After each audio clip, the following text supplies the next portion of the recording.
Всем привет! Меня зовут Наталья, добро пожаловать на мой канал. На неделе моды в Париже, в самый разгар фэшн-марафона, Дом Бальма представил коллекцию осень-зима 2023-2024. Для презентации креативный директор бренда Оливье Рустен вместе с организаторами шоу создали полукамерную, буквально салонную атмосферу и пригласили всего пару сотен гостей. Модное действо разительно отличалось от предыдущего грандиозного по масштабам показа. Как объясняет дизайнер, я хотел чего-то интимного, чтобы сполна насладиться моментом после 5 месяцев напряженной, кропотливой работы. Рустен подчеркнул: роскошь и качество для меня – это настоящая страсть. Со слов кутюрье, мы полностью окружены социальными сетями, всей этой сумасшедшей нелепостью и напускной бравадой. Но в конце концов мы возвращаемся к истокам. Ведь чтобы понять будущее, мы должны понять прошлое. Оливье Рустен заявил, что достаточно наигрался с максимализмом и стал более зрелым. Дизайнер решил, пришла пора притормозить с громкой шоу-программой во время показов. Слишком много шума мешает внимательно рассмотреть одежду.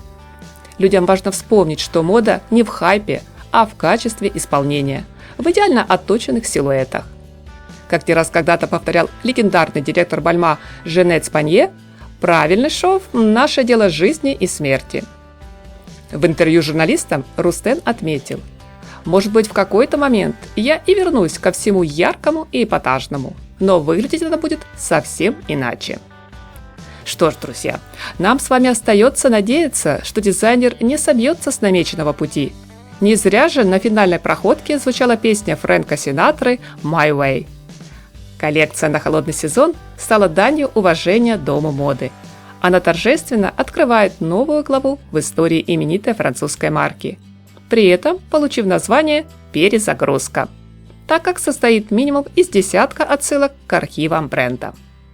Однажды Оливье Рустена спросили, что объединяет его с Пьером Бальменом. Ответ был краток: любовь к роскоши.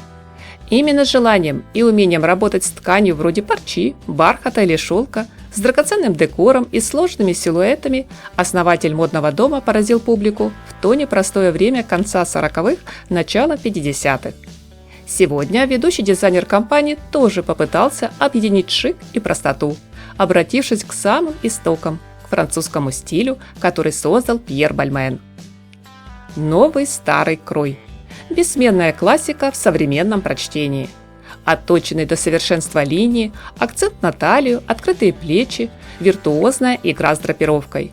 И все это в идеально продуманной цветовой палитре, где нейтральный черный, белый, молочный эффектно дополняют красный, изумрудный, малиновый, синий и шоколадный. Пьер Бальмен любил жемчуг и серебро. Одно из его самых дорогих платьев ценой в астрономические по меркам сложных 40-х 120 тысяч франков было изготовлено из белой парчи и украшено жемчугом и серебряной вышивкой. Правда, его тогда так и не удалось продать. Зато о великолепном наряде написали все влиятельные модные журналисты. В представленных сегодня на подиуме образах жемчуга и серебристого сияния оказалось даже с избытком.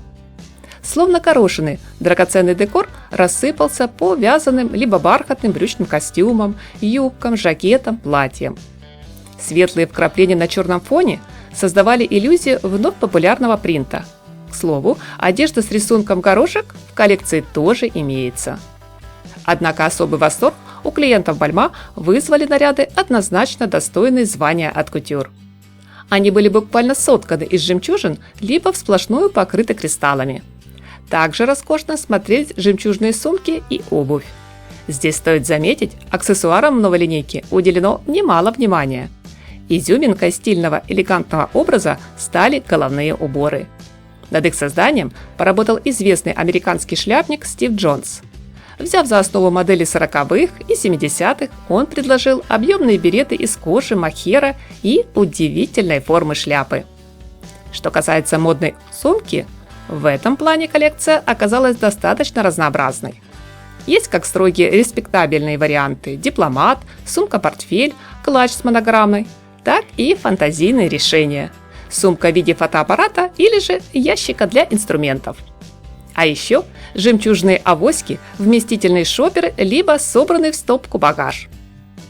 Да, из трендовых элементов, друзья, я чуть не забыла отметить удлиненный острый воротник на одежде и пышный бант в роли акцентной детали, который чудесно дополнил не только блузы, но и теплые свитеры, став настоящим шедевром в джинсовом ансамбле. Прочь в топку бесформенные балахоны, тренировочные штаны, кеды и дутики. Главная героиня Бальма выбирает красивый женственный гардероб. С большим интересом, мои дорогие зрители, жду ваше мнение в комментариях. Надеюсь на поставленный лайк. Приятного просмотра, хорошего дня, позитива и теплого солнечного настроения!